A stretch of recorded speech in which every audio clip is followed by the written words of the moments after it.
Chapter 4. A girl wearing a faded green Save the Whales sweatshirt leans over the reception counter. Her dark hair is pulled back in a long ponytail, and her earrings are shaped like howling wolves. Boy, is she tall. I recognize her from school, and I've seen her here at the clinic before. Hi, I say. Aren't you the girl with the pet crow? That's me, Brenna Lake, reporting for duty. Dr. Mack told me I could start volunteering today. What do you need me to do first? A pile of folders slides off the desk and hits the floor. She's working here? Gran didn't tell me about this. There has to be some mistake. I'm not sure. Let me get Gran. Gran pokes her head in. Maggie, I need those charts. Oh, Brenna, you made it. She walks around the desk. Maggie, do you remember Brenna?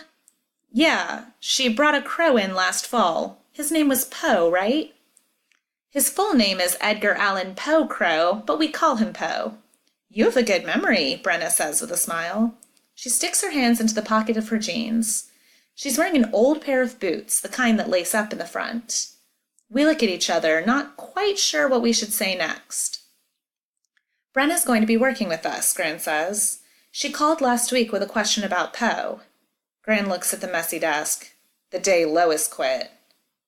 I'm confused. She's going to be a receptionist? Not exactly, Gran says. She opens a file drawer and pulls out the blank charts she needs. I'd been thinking about bringing in a volunteer for a while. With Brenna around, you'll have more time for your homework. Uh-oh, the H word. Homework. I have a bad feeling about this. Brenna will help you with your clinic chores after school, Gran continues. She can start right now. The cages need cleaning, and she can keep an eye on our newest patients. I've just moved them into the recovery room. But that's my job, I say. I can't believe Gran is bringing someone with no experience to do it. I've been ambushed.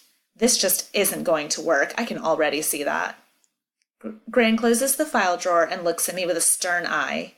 I want you to do your homework in the kitchen, Maggie. There are fewer distractions there. I pick up the fallen files. I have to be smart about this. Temper tantrums don't work with my grandmother. She just ignores them. Now, Gran, I start. I don't have that much homework. Besides, it's not fair to make Brenna do everything, not on her first day. You're just making excuses to get out of studying. I'm just worried about Brenna and the dogs. And you. You can't be everywhere at once, can you, Gran? The bells on the door jingle as another patient comes in. It's Mr. Asher, carrying Yertle, the turtle whose shell is too soft. I'll be right with you, Gran tells him. How about this? I'll do my homework in the recovery room. That way I can keep an eye on the puppies and answer Brenna's questions. What do you think? Brenna straightens a pile of business cards on the counter. If you don't mind, Dr. Mackenzie, I'd like to have Maggie show me around a bit. It's my first day, and I have a lot of questions. Gran looks at each of us. Brenna grins. I try on my most innocent expression. All right, she says, just for today. And you'll have to show me your homework after dinner. Yes! Come on, Brenna, follow me to the recovery room. I lift a section of the counter to let her back into the clinic. Shelby, Inky, and Dinky are sleeping in a puppy pen on the floor of the recovery room. They look like little black commas curled around one another. A heat lamp shines over them, and their IV bags hang on a stand next to the pen. When a patient is recovering from surgery or from being real sick, they live in here, I explained to Brenna. Gran is strict about keeping everything in the clinic spotless. Let me show you how to clean cages. A double-decker row of cages stands against the back wall. I open the first door and talk her through the steps of taking out the dirty newspapers that line the bottom, disinfecting and wiping the inside, then laying down clean newspaper. Brenna catches on quickly. Too quickly. She cleans the second cage almost as fast as I did the first. Who knows what job of mine Gran will give her next? I'm going to have a talk with Gran. I can do the rest, Brenna says. You better get started on your homework. I really don't like the way this is working out. Are you sure? I ask. Let me walk you through once more. Go on, Maggie. I don't want Dr. Mack to be angry on my first day here, Brenna explains. Yeah, I sigh. I'm going to talk to Gran tonight. I drag out my backpack and flop on the floor with my humongous social studies book. I have a test on government tomorrow. I'm supposed to study gigantic words like legislation and subcommittee. Brenna takes dirty newspaper out of a cage and dumps it in a trash bag. We had that test last week, she said. It was easy. Make sure you know the steps of making a new law. We had to write an essay on that. Great. I turn the page and try to read. Laws start with ideas. State representatives, another big word, vote on the new law. Blah, blah, blah. Every sentence has a word I trip over. I should look up the words I don't know, but that doesn't work either because the definitions have words I don't understand. I read really slowly to begin with. Throw in super long words and I'll never finish. My eyelids are drooping. I think I need a break. Brenna is on her 4th cage already. I close the book and sit up. Brenna, are you sure you haven't done this before? I ask. Well, I did have to clean my crow's cage when he was really sick and lived inside the house. What was wrong with him?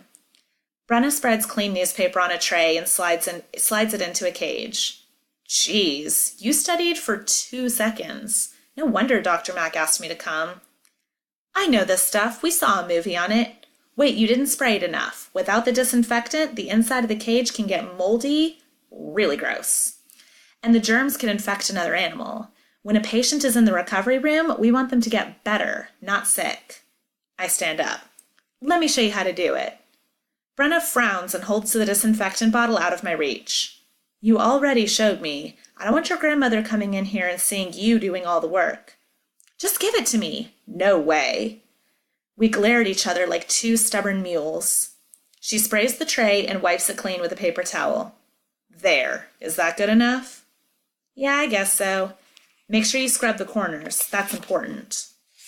I think I may have met my match. I hand her a fresh newspaper. The Crow. Tell me how you got Poe. I saw him get shot. I was walking in a field looking for red-shouldered hawks. I heard a gun go off and I hit the ground. Something fell near me. It was Poe. Somebody shot him? That's so sick. I jumped up hollering and they took off. They were kids, not much older than you and me, using a pellet gun. I took my jacket off, wrapped it around Poe, and carried him home. Dad drove me here. That was last fall. I thought we were going to be able to set him free, but his wing is wrecked. Before we knew it, he was one of the family. Your parents let you keep him? It was my parents' idea. I'd like to meet them.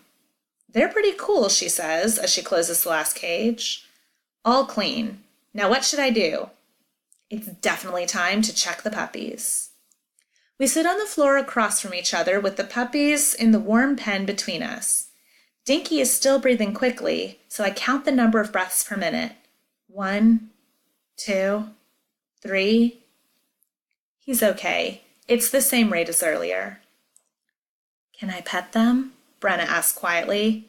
Not yet, I say quickly. We shouldn't disturb them too much while they're on an IV. See how the fluid is dripping slowly? I point out the way the fluid drops into Dinky's tube. Is that bad or good? Brenna asks. It's good in this case. It means he needs less fluid. He's getting better. How do you know all this stuff? Gran taught me. I grew up here. The phone rings once, then stops. Gran must have picked up. You live with Dr. Mack? Brenna asks. Yep. My parents died in a car crash when I was a baby. Oh, that's awful. I'm really sorry. It's okay. Gran's a good mom and a good dad, not to mention a terrific grandmother. This is the only home I remember. Brenna leans closer to Dinky. Maggie, this one's shaking. Is that bad or good? I lightly rest my hand on his back. Bad. He's probably cold. Puppies this small can get cold easily. Believe it or not, it can kill them, especially if they're already sick and malnourished. We need to keep him warm because he's probably using all his energy to fight off the infection. I pull a small blanket out of the cupboard. This will help. As I tuck the blanket around him, Dinky opens his tiny mouth and yawns, then snuggles his face against the palm of my hand. Wow, Brenna says. No wonder you're behind on your homework. You get to hang out with little critters like this. Gran comes to the door wearing her serious vet face. No smile, just sheer concentration. Brenna jumps to her feet. Hi, Dr. Mackenzie. Maggie was teaching me about IV stuff. The cages are all clean. Relax, relax, Gran says. Anyone can clean cages. A veterinary clinic needs people who love animals. I wish I had more like you and Maggie. What's up? I ask. A litter of sick puppies is on the way in, she says as she rubs her neck. Yikes, a whole litter? Is Dr. Gabe coming? I ask. He's out vaccinating the Wilson's goats, she explains. I'll try to find another vet or a vet technician to come in. What's wrong with the puppies? I ask. Gran pauses. Who knows? It sounds like they're malnourished and wormy. I'll need some extra eyes and hands. I can't watch 7 puppies at once. She holds the phone between her ear and shoulder and looks for a phone number in the directory. You two can help. Wash up.